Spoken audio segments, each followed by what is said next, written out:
யாருக்கு எதிர் தரப்பு? என்னங்க எனக்கு எதிர் தரப்பு? அவருக்கு பங்காளித்தாரா வாக்கியதாரா? யார் அவங்க? தன்னுடைய ஒரு மனசுக்குள்ள தன்னை பெரிய அறிவுச்சாலி நினைச்சுக்கிட்டு தனக்கு மட்டும்தான் அறிவுக்கு நினைச்சுக்கிட்டு பேசுற ஒரு குரூப் தான் இந்த விஷயம் தொடர்ந்து பேசிட்டு இருக்கு. ஓகேங்களா?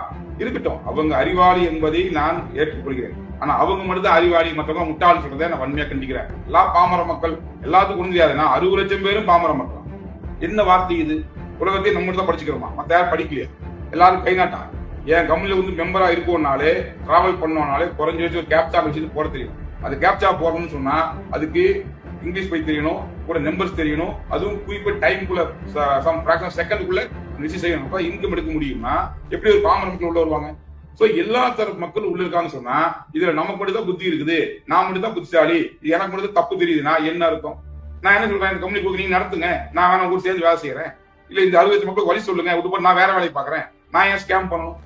ஏங்க இன்னைக்கு இந்த உலகத்துல ஒன்னு புதுசா ஒண்ணு செய்யும் போது ஆரம்பத்துல அத்தனை விமர்சிக்கப்பட்டதான் விமர்சிக்கப்பட்டதானே.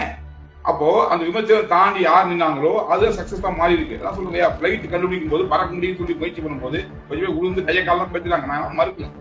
ஆனா அதெல்லாம் தாண்டி ரைட்ஸ் ஓவர்கள் வந்து பறக்க முடியும் முழுமையா நம்பி அதுக்கு முறையான சிஸ்டத்தை ரெடி பண்ணி பறந்து காமிச்சாங்க. இன்னைக்கு பாதி பிரயாணம் நீங்க ஏர்போர்ட் பாருங்க, அத்தனை கூட்டம், ரயில்வேஸ் தான் அதிகமா கூட்டம் ஏர்போர்ட் இருக்கு. இப்ப பறக்கிறாங்க மக்கள், இப்ப யாரும் செஞ்சுதானே காமிக்கணும். சோ அதை செஞ்சு காமிக்கிற வேலையை இந்த இண்டஸ்ட்ரியில் நான் செஞ்சு காமிச்சிருக்கேன். இப்ப ஜோசின்னு சொல்ல செய்ய போறேன். மோர் தேன் 2.5 years நான் என்ன சொன்னோம் அதை செஞ்சு காமிச்சிருக்கேன். இன்னும் செஞ்சுக்கிட்டு இருக்க, செய்ய போறேன். இதுல என்ன பிரச்சனை இருக்க போகுது? இப்படி ஆயிரம் அப்படி ஆயிரம் கற்பனை விட்டா கடைசி கற்பனை தான். இன்னைக்கு வந்து ஏதோ படத்தை நாகேஷ் சொல்லுவாரு, ஃபேன் கல் விழுந்துட்டா எப்படி ஃபேன் மாட்டுறது வீட்டுல, இந்த ஸ்டீல் தீ பிடிச்சிட்டா, இப்படி சொல்லிட்டே இருந்தா என்ன ஆகும்? திடீர்னு பூகம்பம் அங்க வச்சு இங்க வந்துட்டா வீடு கட்ட மாட்டோம்னா, திடீர்னு வந்து வேற ஆகி போய் வெள்ளம் பண்ணிட்டா என்ன பண்ணலாம்? என்ன பண்ண முடியும்? சோ உண்மையா நம்ம சரியா செஞ்சா அது சரியா தான் இருக்கும். நான் செஞ்சுட்டு இருக்கேன், வாயில சொல்ல செஞ்சு காமிச்சிருக்கேன், இன்னும் தொடர்ந்து செய்வேன். எனக்கு எந்த இஷ்யூ சொல்ல. மேடம், இன்னைக்கு இந்தியாவில் இருக்கக்கூடிய மிகப்பெரிய சொத்து மக்கள் தொகை. அது இருக்கிறதுனாலதான் இன்னைக்கு உலக சந்தை எல்லாமே இந்தியாவை நோக்கி வருது. அத்தனை கம்பெனியும் ஏதாவது பொருளை வந்து கொண்டு வந்தா அதை மார்க்கெட் பண்றதுக்கு வர முதல் எங்கவா இருக்கு? இந்தியாவா தான். ஏன்னா இங்க வந்து நம்முடைய பாப்புலேஷன் பலவீனமா பார்த்தது போய் இன்னைக்கு பலமா பார்க்குற விஷயமா மாறி ஒரு மிகப்பெரிய வர்த்தக சந்தையா மாறி இருக்கு. அப்படி இருக்கும்போது அந்த வர்த்தக சந்தைக்குள்ள நான் உள்ள வந்து ஒரு மெத்தேடை யூஸ் பண்ணி பீப்புளை கேதர் பண்ணி இன்னைக்கு தேதி 60 லட்சம் மக்களை ஆர்கனைஸ் பண்ணிருக்கேன்னு சொன்னா இன்னைக்கு என்னால உள்ள என்னெல்லாம் பண்ண முடியும்? என்ன வேணா பண்ணலாம் தானே. இன்னைக்கு நீங்க எதை விற்கணும் மக்கள் தான் வேணும். நீங்க தயாரிக்கிறதுக்கு டெக்னாலஜி டெவலப் ஆகி மிஷின் வந்துச்சு. இன்னைக்கு வந்து சுவிட்ச் தட்டினா இன்னைக்கு மாவு போட்டா சப்பாத்தி ஆயிரும். சாப்பிட்ற கால் வேணும்ல, பஞ்ச போட்டா துணி வந்துடும், போட்ட கால் வேணும்ல. சோ விற்கிறதா நீங்க ஆள் வேணும். அதுக்கான ரொம்ப சிரமப்படுறாங்க மார்க்கெட்டிங்க்கு. சோ பீப்புள் இல்லாதனாலதான் யாரு பிரபலமா நடிகர் இருக்காரோ அவருக்கு கூட்டு சொல்றாங்க இதை பொருள் யூஸ் பண்றாங்க. ஏன்னா அவர் ரசிகர்கள் அதை பார்க்கும்போது இதை வாங்குவாங்களா? ஒரு பிரபல கிரிக்கெட் கூப்பிடுறாங்க, அவர் ரசிகர்கள் அவரை பார்க்கும்போது இதை வாங்குவாங்கன்னு சொல்லிட்டு இன்னைக்கு மார்க்கெட்ல விளம்பர மெத்தேட் என்னன்னா பிரபலங்களை கூட்டு வந்து அவங்க வேல்யூல கூடவே இந்த ப்ராடக்ட் ரீச் பண்ணிடலாம், அவங்களை பார்க்கும்போது கூட இந்த ப்ராடக்ட் பார்க்க வச்சாங்க தான் இத்தனை போராட்டம் பண்றாங்க. அப்படி இருக்கும்போது ஏன் கூட 60 லட்சம் மக்கள் இருக்காங்கன்னு சொல்லும் போது ஆன் ரெக்கார்டு பிளே ஸ்டோர்ல இன்னைக்கு வந்து 5 மில்லியன் பேர்ஸ் வந்துச்சுங்களா இல்லைங்களா? நீங்களும் பார்த்துருப்பீங்க தானே. சோ அப்படி இருக்கும்போது எங்கிட்ட இருக்கிற மக்களுக்கு உண்மை தானே, அது ஒன்னும் பொய் சொல்லல. சோ அப்படிப்பட்ட ஒரு மக்கள் தொகை சக்தி எங்கிட்ட இருக்கும் போது வியாபாரம் என்ன பண்ணலாம்ல. முதல்ல 2 ப்ராடக்ட் நான் ஆரம்பிச்சேன், இன்னைக்கு 87 ப்ராடக்ட் இருக்கு. இதுக்கப்புறம் நிறுத்த போறது இல்ல, இன்னும் 1 by 1 உள்ள கொண்டே இருப்பேன். தாண்டி ஃபுல்லா டைப் பண்ணிடுவேன். நாளைக்கு டிவி வாங்கினாலும் ஒரு லெவலில் என் ஆப்ல வந்து எங்கேயோ ஒரு அமேசான் இங்க வந்து ஒரு ஆஃபர் கொடுக்கும் போதே இன்னைக்கு மக்கள் அதை நம்பி அதை ஏத்துக்கிட்டு வாங்கிட்டு இருக்கும் போது இங்க அவங்க கம்பெனிலே ஒரு விஷயம் கிடைக்குதுன்னா அதோட பெட்டரா கிடைக்குதுன்னா எனக்கு ஆதரவு கொடுப்பாங்க கொடுக்க மாட்டாங்களா? வியாபாரம் தொடர்ந்து நடக்காதா? இன்னைக்கு அத்தனை பேர் படத்துக்கு போறாங்க தானே.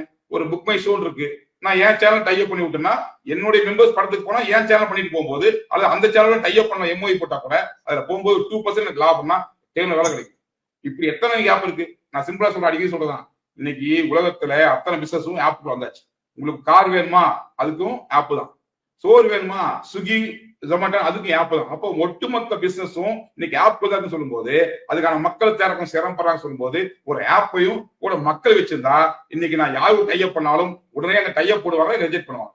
எவ்வளவு மார்க்கெட் எங்கிட்டு இருக்கு, எவ்வளவு சொத்து எங்கிட்டு இருக்கு, இதெல்லாம் எனக்கு அசெட். இது விட்டு போட்டு பாருங்க, பைத்தியாதான். இது உருவாகத்தான் அவன் கஷ்டப்படுறான். இதை யாருக்கு எத்தனை செலவு பண்றான்? நீ நடிகர்கள் கூட கொடுக்குறாங்க, யாருக்கும் காசு தராங்க இல்லைங்களா? அதெல்லாம் நான் என்ன பண்றேன், யாருக்காக செலவு பண்றாங்களோ அந்த நபர்களையே நான் ஒருங்கிணைச்சு அவர்களுக்கு பிசினஸ் டெவலப் பண்ணி அவங்களுக்கு வருமானம் தரேன். இது நல்ல மெத்தேட் தானே. அவங்களுக்கு ஓகே, எனக்கு ஓகே, வின் சிச்சுவேஷன் தானே. இதுல என்ன தப்பு இருக்க போகுது? சோ இது வரைக்கும் நடத்த முடியுமான்னு கேட்டா நான் ஆரம்பிக்க சொன்னாங்க இது 3 மாசம் இருக்குமா 6 மாசம் இருக்கும் சொல்லி எல்லாம் ஜோசின்னு சொன்னாங்க. இப்ப 2.5 வருஷம் கழிச்சு இப்ப நீ இருக்கிற எவ்வளவு இருப்புன்னு கேக்குறாங்க. எது அந்த மாதிரி சொன்னவங்களே இப்படியே கேட்டே வேண்டியதான். நான் பாடி பிசினஸ் பண்ணிட்டே வேண்டியதான். ஏன்னா கேட்கறவங்க கேட்டே விமர்சனம் பண்றவங்களுக்கு என்னங்க, நீங்க 4 பேர் ரோட்ல போகும்போது கிண்டல் பண்ணுவான், அவன் போனதுக்கு அப்புறம் அடுத்தவன் கிண்டல் பண்ணுவான். அவனுக்கு ஏதோ எந்த வேலையும் கிடையாது. அதான் சொல்றேன், இன்னைக்கு பழி சொல்றதுக்கு தயாராகிற உலகம், மக்கள் பழி சொல்றதுக்கு வாய்ப்பு இருக்கா? தனிநபர் வருமானத்தை பெருக்கி வாழ்வாதார கம்பெனி இருக்குதுன்னு சொன்னா இது நாட்டுக்கு நல்லது தானே, அவங்க வீட்டுக்கு நல்லது தானே. இதுல எங்க தப்பு இருக்கு போகுது? தப்பு சொல்றவங்க வேற ஏதாவது மாற்று கொடுக்கட்டும், விட்டுப்பட்டு நான் மாறி கூட போறேன். என்ன பிரச்சனை இப்போ?